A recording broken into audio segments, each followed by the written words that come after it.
ವೇದಿಕೆ ಮೇಲೆ ಆಸೀನರಾಗಿರುವಂತಹ ರೋಟರಿ ಕ್ಲಬ್ನ ಸರ್ವ ಸದಸ್ಯರಿಗೆ ನಮಸ್ಕಾರಗಳು ಹೇಳ್ತೀನಿ. ನಮಗೆ ತುಂಬ ಸಂತೋಷ ಆಗಿದೆ.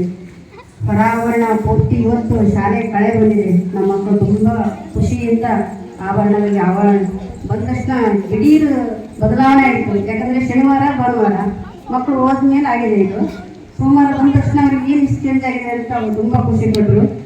ಮಕ್ಕಳೆಲ್ಲ ಶಾಲಾ ಆವರಣ ಸ್ವಚ್ಛತೆ ಮತ್ತು ಗೋಡೆ ಅಲಂಕಾರ ಮಾಡಿ ತುಂಬ ಖುಷಿಪಟ್ಟಿದ್ದಾರೆ. ತಮಗೆ ಎಷ್ಟು ಸಾಧ್ಯ ಆಗುತ್ತೋ ಅಷ್ಟು ನೋಡಿಕೆ ಮಾಡಿದ್ದೀರಿ. ತುಂಬ ಧನ್ಯವಾದಗಳು ಮೇಡಮ್. ಈ ದಿನದ ಕಾರ್ಯಕ್ರಮವನ್ನ ಗಿಡ ನೆಡುವುದರ ಮೂಲಕ ಉದ್ಘಾಟನೆಯನ್ನ ಮಾಡ್ತಾ ಇದ್ದಾರೆ. ಹಂಪಿ ಪರ್ಸ್ ಅಧ್ಯಕ್ಷರಾಗಿರುವಂತಹ ನೀತಾ ಪಾಟೀಲ್ ಹಾಗೆ ನಮ್ಮ ಹೆಮ್ಮೆಯ ಶಿಕ್ಷಣಾಧಿಕಾರಿಗಳಾಗಿರುವಂತಹ ಶೇಖರ್ ಹೊರಪೇಟೆ ಸರ್ ಅವರು ಗಿಡವನ್ನು ನೆಡುವುದರ ಮೂಲಕ ಈ ದಿನ ಉದ್ಘಾಟನೆಯನ್ನ ಮಾಡ್ತಿದ್ದಾರೆ.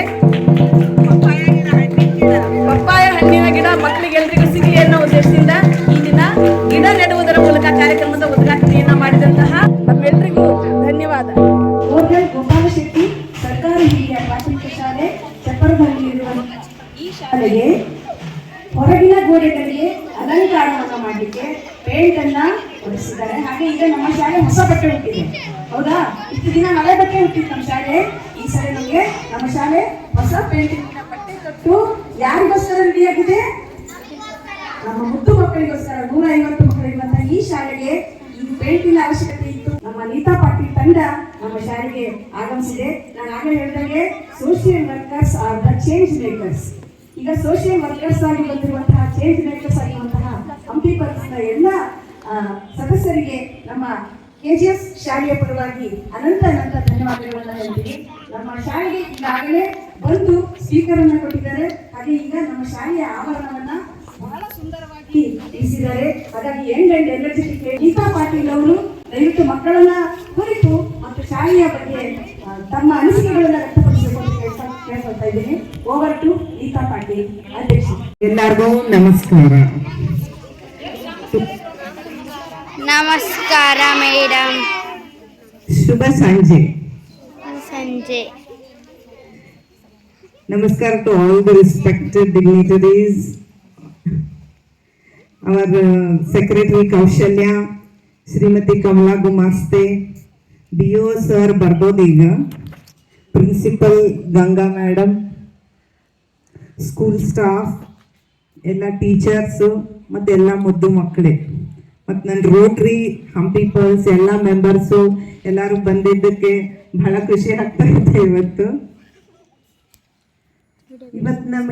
ನನಗೆ ಇಷ್ಟು ಖುಷಿ ಆಗಕ್ಕತ್ತದಲ್ಲ. ಫಸ್ಟ್ ನಾನು ಬಂದಾಗೆ ಸ್ಕೂಲ್ ಅಂದರೆ ಹಳೇ ಸ್ಕೂಲ್ ಇತ್ತು, ಹಳೇ ಬಟ್ಟೆ ಉಟ್ಕೊಂಡಿದ್ದು. ನಿಮ್ಗೆ ಹೊಸ ಬಟ್ಟೆ ಹಾಕೊಂಡ್ಮೇಲೆ ಎಷ್ಟು ಖುಷಿ ಆಗುತ್ತಲ್ಲ, ಅದೇ ಥರ ನಿಮ್ಮದು ಸ್ಕೂಲಿಗೆ ಹೊಸ ಬಟ್ಟೆ ಹಾಕಿದ್ದಕ್ಕೆ ನಿಮ್ಗೆ ಹೆಂಗೆ ಅನ್ನಿಸ್ತಾ ಇದೆ? ಗುಡ್. ಅದಕ್ಕೆ ಹೊಸ ಬಟ್ಟೆ ಹಾಕಿದ್ದೇವೆ ನಿಮ್ಮ ಸ್ಕೂಲ್ಗೆ. ಅದು ನೀವು ಹ್ಯಾಪಿ ಸ್ಕೂಲ್ ಅಂತ ಮಾಡಿದ್ದೀವಿ. ಅದೇ ಥರ ನೀವು ಸ್ಕೂಲಿಗೆ ಹ್ಯಾಪಿಯಾಗಿ ಇಡಬೇಕು, ಅದು ಮೇಂಟೈನ್ ಮಾಡಬೇಕು ಸ್ಕೂಲೆಲ್ಲ. ಇದು ಒಂದು ಹೊಸ ಫೇಸ್ ಆಗಿದೆ. ಇಲ್ಲಿ ಎಷ್ಟೊಂದು ಮಕ್ಕಳು ಓದಿ ಹೋಗಿದ್ದಾರೆ, ಆದರೆ ಈಗ ನಿಮ್ಮ ಫ್ಯೂಚರ್ ಇದೆ ಇಲ್ಲಿ. You have a bright future. So ನೀವು ಇದು ಹಿಂಗೆ ಹೊಸದಾಗ ಇಡಬೇಕು. ರೋಟರಿ ಕ್ಲಬ್ ಆಫ್ ಹಂಪಿ ಪರ್ಸ್ ಅವ್ರದ್ದು ಒಂದು ಕನಸಿತ್ತು, ನಿಮ್ಮ ಸ್ಕೂಲ್ ಒಳ್ಳೇದಾಗಲಿ ಚೆನ್ನಾಗಾಗಲಿ ನಿಮ್ಗಂತ ಹೇಳಿ ಸಾಕಷ್ಟು ಗ್ರಿಲ್ ವರ್ಕು ಆಮೇಲೆ ಪೇಂಟಿಂಗು ಸ್ಕೂಲ್ಸದ್ದು ಎಲ್ಲ ಮಾಡಿಕೊಟ್ಟಿದ್ದೇವೆ. ಪ್ರತಿಯೊಂದು ಮಕ್ಕಳಿಗೆ ಎಲ್ಲಿ ಓದ್ತಾರೋ ಅವ್ರಿಗೆ ಎಲ್ಲ ಸ್ಕೂಲಿಗೂ ಹೀಗೆ ಚೆನ್ನಾಗಿ ವಾತಾವರಣ ಇರಬೇಕಂತ ಹೇಳಿ ನಮ್ಮ ಆಸೆ. ನಮ್ಗೆ ಎಷ್ಟಾಗತ್ತೆ ಅಷ್ಟು ಆದಷ್ಟು ಭಾಳಷ್ಟು ಸ್ಕೂಲ್ಗೆ ನಾವು ಇಂಪ್ರೂವ್ಮೆಂಟ್ ಮಾಡ್ತೀವಿ. ಕಿರ್ಲೋಸ್ಕರ್ ರೂರಲ್ ಟ್ರಸ್ಟ್ ಅವ್ರಿಗೆ ಕಮಲಾ ಮೇಡಮ್ ಅವರಿಂದ ಇದು ಸಾಧ್ಯ ಆಗೈತಿ. ಇದು ನೀವು ಸ್ಕೂಲ್ನಾಗ ಬಂದ ತಕ್ಷಣ ನಿಮಗೆ ಓದಬೇಕು ಅಂತ ಒಂದು ಇಂಟ್ರೆಸ್ಟ್ ಬರ್ತದೆ. ಇದು ಬಿಲ್ಡಿಂಗ್ ಅಷ್ಟೇ ಹ್ಯಾಪಿ ಅಲ್ಲ, ನೀವು ಹ್ಯಾಪಿಯಾಗಿದ್ದು ಹ್ಯಾಪಿ ಸ್ಕೂಲ್ ಮಾಡ್ತಾ ಇದ್ದೇವೆ ಅಂದಮೇಲೆ ನೀವು ಹ್ಯಾಪಿ ಮಾಡ್ಬೇಕು. ಅದಕ್ಕೆ ಹೆಂಗೆ ಹ್ಯಾಪಿ ಮಾಡ್ತೀರಿ? ಟೀಚರ್ಸ್ ಮಾತು ಕೇಳಬೇಕು, ಒಳ್ಳೆ ಓದಬೇಕು, ಅಂದರೆ ಇದೊಂದು ಹ್ಯಾಪಿ ಸ್ಕೂಲ್ ಆಗುತ್ತೆ. ನೀವೆಲ್ಲರೂ ಚೆನ್ನಾಗಿ ಹೋದ್ರೆ ಟೀಚರ್ಸ್ ಹ್ಯಾಪಿ ಆಗ್ತಾರಲ್ಲ, ನಿಮ್ಮ ಪೇರೆಂಟ್ಸು ಹ್ಯಾಪಿ ಆಗ್ತಾರೆ, ಖುಷಿಯಾಗಿ ಆಗ್ತಾರೆ. ಎಜುಕೇಶನ್ ಒಂದು ಪವರ್ಫುಲ್ ಟೂಲ್ ಇದು. ಅಂದರೆ ನಿಮಗೆ ಶಿಕ್ಷಣ ಒಂದು ಇದ್ದರೆ ನೀವು ಪೂರ ಜಗತ್ತೇ ಗೆಲ್ಬೋದು. ಇದು ಒಂದು ಶಾಲೆಗೆ ಒಳ್ಳೆ ಹೆಸರು ತರಬೇಕು. ನೀವು ಸ್ಪೀಚ್ ಕೊಡೋದು, ಸಿಂಗಿಂಗ್, ಡಾನ್ಸಿಂಗ್, ಸ್ಪೋರ್ಟ್ಸ್, ಡ್ರಾಯಿಂಗ್, ಇದು ಬೇರೆ ಆಕ್ಟಿವಿಟೀಸು ಮಾಡ್ಬೇಕು ಸ್ಟಡೀಸ್ ಜೊತೆ. ಅಂದ್ರೆ ನಿಮ್ದು ಪರ್ಸನಾಲಿಟಿ ಡೆವಲಪ್ಮೆಂಟ್ ಆಗತ್ತೆ. ನಿಮ್ಗೆ ಎಷ್ಟು ಖುಷಿ ಆಗೈತೆ ಅಂತ ನೋಡೋದು ಇವತ್ತು. ಅದಕ್ಕೆ ನಾನು ಒಂದು ಸಣ್ಣ ಆಕ್ಟಿವಿಟಿ ಮಾಡಿಸೋಣ. If you are happy and you know and you really want to show, clap your hands. If you are happy and you know and you really want to show, clap your hands. If you are happy and you know and you really want to show, say hooray! Hooray! Hip hip! Hooray! ತೆರೆದ ಮನಸ್ಸಿನಿಂದ, ತುಂಬಿದ ಮನಸ್ಸಿನಿಂದ ಕೊಟ್ಟಿರ್ತಕ್ಕಂತಹ ದಾನ ಅತ್ಯಂತ ಪ್ರಮಾಣಪೂರ್ವಕವಾಗಿ ಸದ್ವಿನಿಯೋಗ ಆಗಿದೆ ಅಂತೇಳಿ ನಾನು ಭಾವಿಸ್ತೇನೆ. ಒಳ್ಳೆಯ ಶಾಲೆಯನ್ನು ಆಯ್ಕೆ ಮಾಡ್ಕೊಂಡಿದ್ದೀರಿ ಮೇಡಮ್. ಸೊ ನಾವು ಕೂಡ ತಮ್ಮ ಸೇವೆಯನ್ನು ಪ್ರಾಮಾಣಿಕವಾಗಿ ಸ್ಮರಿಸ್ತೇವೆ. ಇಂಗ್ಲೀಷ್ನಲ್ಲಿ ಓದಿದ್ರೆ ಮಾತ್ರ ನನ್ನ ಮಕ್ಕಳು ಬಹಳ ಚೆನ್ನಾಗಿ ಬುದ್ಧಿವಂತರಾಗ್ತಾರೆ ಅಂತ ಹೇಳಿ. ಬಹುಶಃ ಇಂಗ್ಲೀಷ್ ಒಂದು ಭಾಷೆನೇ ಹೊರತು ಜ್ಞಾನ ಅಲ್ಲ. ಅದು ಜ್ಞಾನವನ್ನು ಪಡ್ಕೊಳ್ಳುವಂತಹ ನಿಟ್ಟಿನಲ್ಲಿ ನಮ್ಮರು ಪೇರೆಂಟ್ಸ್ ಯೋಚನೆ ಮಾಡ್ತಾ ಇಲ್ಲ. ಮಗ ಚೆನ್ನಾಗಿ ಇಂಗ್ಲೀಷ್ನಲ್ಲಿ ಮಾತಾಡ್ಬಿಟ್ಟಂದ್ರೆ ಸಾಕು, ಬಹಳ ನನ್ನ ಜೀವನ ಸಾರ್ಥಕ ಆಯಿತು ಅನ್ನೋಂಥ ಮನಸ್ಥಿತಿಯನ್ನು ಬಂದಿದ್ದೇವೆ. ಸೊ ನಮ್ಮಂಥ ಅಲ್ಲಿ ಇರ್ತಕ್ಕಂಥ ಬಹಳಷ್ಟು ಜನ, ನಮ್ಮ ಮೇಡಮ್ ಅಂತವರು ಸ್ಪೆಷಲ್ ಅಂದ್ಕೊಂಡಿದ್ದೀನಿ ನಾನು. ಬಹಳಷ್ಟು ಜನ ಸರ್ಕಾರಿ ಶಾಲೆಯಲ್ಲಿ ಕನ್ನಡ ಮಾಧ್ಯಮದಲ್ಲಿ ಓದಿ ಬಂದಿರತಕ್ಕಂಥವ್ರು. ಇವತ್ತು ಕರ್ನಾಟಕ ಸರ್ಕಾರದಲ್ಲಿ 187% ಜನ ಅಧಿಕಾರಿಗಳಿದಾರಲ್ಲ, ಅವರು ಸರ್ಕಾರಿ ಮತ್ತು ಕನ್ನಡ ಮಾಧ್ಯಮ ಶಾಲೆಯಲ್ಲಿ ಓದಿ ಬಂದಿರತಕ್ಕಂಥವ್ರು. ಸೊ ಆ ಕಾರಣಕ್ಕೆ ನಾವು ಯಾವುದೋ ವ್ಯಾಮೋಹವನ್ನು ಇಟ್ಕೊಳ್ಳೋದಕ್ಕಿಂತ ಹೆಚ್ಚಾಗಿ ಮಾತೃಭಾಷೆಯಲ್ಲಿ ಬಹಳ ನಿರರ್ಗಳವಾಗಿ ಓದುವಂತಹ, ಬರೆಯುವಂತಹ ಸಾಮರ್ಥ್ಯವನ್ನು ನಾವು ಪಡ್ಕೊಂಡ ಮೇಲೆ ನಂತರದಲ್ಲಿ ಆಂಗ್ಲ ಭಾಷೆಯಲ್ಲೂ ಕೂಡ, ಇವತ್ತು ಆಂಗ್ಲ ಭಾಷೆಯೂ ಬೇಕು ನಮಗಿಲ್ಲ ಅಂತ ಹೇಳಲ್ಲ. ಸೊ ಆದರೆ ಅದೇ ಮುಖ್ಯ ಅಲ್ಲ. ನನಗೆ ಏನು ಶಿಕ್ಷಣ ತಜ್ಞರ ಅಭಿಪ್ರಾಯದ ಪ್ರಕಾರ ಸುಮಾರು 13-14 ವಯೋಮಾನದ ಮಕ್ಕಳವರೆಗೂ ಕೂಡ ಮಾತೃಭಾಷೆಯಲ್ಲಿ ಕಲಿತ್ರೆ ಹೆಚ್ಚು ಅವರಿಗೆ ಪರಿಣಾಮಕಾರಿಯಾಗಿ ಅರ್ಥೈಸ್ಕೊಳ್ತಕ್ಕಂಥದ್ದಾಗುತ್ತೆ ಅಂತ ಹೇಳಿ. ಸೊ ಆ ಅವಧಿನಲ್ಲಿ ಮಕ್ಕಳು ಏನು ಕಲ್ತ್ಕೊಳ್ತಾರೆ, ಈ ಅವಧಿಯಲ್ಲಿ ಅವ್ರಿಗೆ ಒಳ್ಳೆಯ ಸಂಸ್ಕಾರ ಕೊಡ್ರಿ. ಏನು ಓದುವಂತಹ, ಓದಿದ್ದನ್ನು ಬರೆಯುವಂತಹ ಸಂಸ್ಕಾರ ಬೇಕು. ಬರೀ ಓದೋದು ಅಷ್ಟೇ ಅಲ್ಲ, ಯಾವ ಮಗು ಓದ್ತೈತಿ ಓದಿದ್ದನ್ನು ಬರೆದ್ರೆ ನಿಜವಾದ ಕನ್ನಡ ಭಾಷೆ ಮತ್ತು ಇಂಗ್ಲೀಷ್ ಭಾಷೆಯನ್ನು ಎರಡು ಓದುವಂಥದ್ದು. ಆಮೇಲೆ ಸಿಂಪಲ್ ಮ್ಯಾಥಮೆಟಿಕಲ್ ಕ್ಯಾಲ್ಕುಲೇಷನ್ಸ್, ಕೂಡೋದು, ಕಳೆಯೋದು, ಗುಣಿಸೋದು, ಭಾಗಿಸೋದು, ಇಷ್ಟನ್ನು ಮಕ್ಕಳಿಗೆ ತಾವು ಶಿಕ್ಷಕರಾಗಿರ್ತಕ್ಕಂಥವ್ರು ಕಟ್ಟಿಕೊಟ್ರೆ ಬಹುಶಃ ಮುಂದಿನ ದಿನಗಳಲ್ಲಿ ಅವ್ರ ಪಾಲಿಗೆ ತಾವೇ ದೇವರಾಗ್ತೀರಿ ಅಂತ ಹೇಳಿ. ಯಾಕಂದರೆ ಸರ್ಕಾರಿ ಶಾಲೆಯಲ್ಲಿ ಬಹುಮುಖ್ಯವಾಗಿ ಆಗಬೇಕಾಗಿರ್ತಕ್ಕಂಥದ್ದು ಈ ಕೆಲಸ, ಓದುವಂಥದ್ದು, ಬರೆಯುವಂಥದ್ದು, ಸಿಂಪಲ್ ಮ್ಯಾಥಮೆಟಿಕ್ಸ್.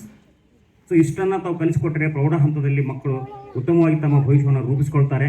ಸೊ ರೂಪಿಸ್ಕೊಳ್ಳೋದಕ್ಕೆ ಒಳ್ಳೆಯ ಶಿಕ್ಷಕರ ಜೊತೆಗೆ ಶೈಕ್ಷಣಿಕ ವಾತಾವರಣ ನಿರ್ಮಾಣ ಆಗ್ತಕ್ಕಂತಹ ಭೌತಿಕ ಸೌಕರ್ಯವೂ ಕೂಡ ಅಷ್ಟೇ ಮುಖ್ಯ.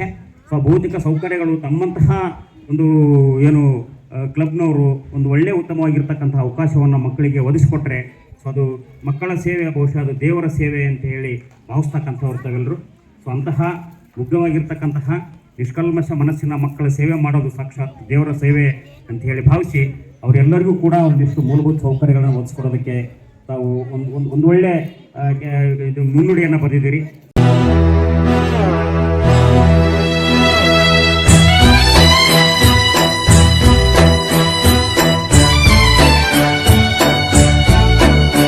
ಶುರುವಾತು ಸಾಲಿ ಕುಂತೀದಿಯಲ್ಲಿ ನೀ ಬಂದು ಸೇರೋ ಸಾಲಿ, ತೆಗೆದಾವ ಸಾಲಿ ಅಲಿಬ್ಯಾಡ ಖಾಲಿ ವಿದ್ಯೆಯನ್ನು ಪಡಿ ಬಂದಿಲ್ಲಿ.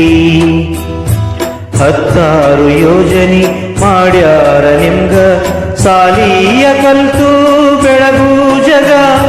ಶುರುವಾತು ಸಾಲಿ ಕುಂತೀದಿಯಲ್ಲಿ ನೀ ಬಂದು ಸೇರೋ ಸಾಲಿ.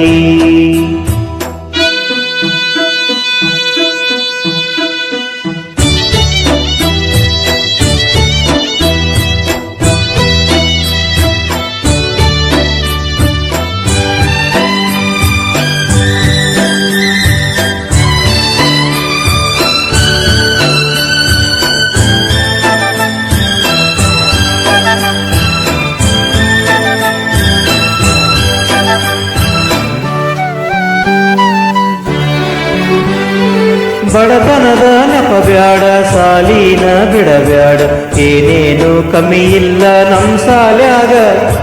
ಬೇಕಾದ್ದು ಕಲಿಸ್ತಾರ, ಶ್ರೀಮಂತಗೊಳಿಸ್ತಾರ, ಬೇಗನೆ ಬಂದು ನೀ ಸಾಲಿ ಸೇರ.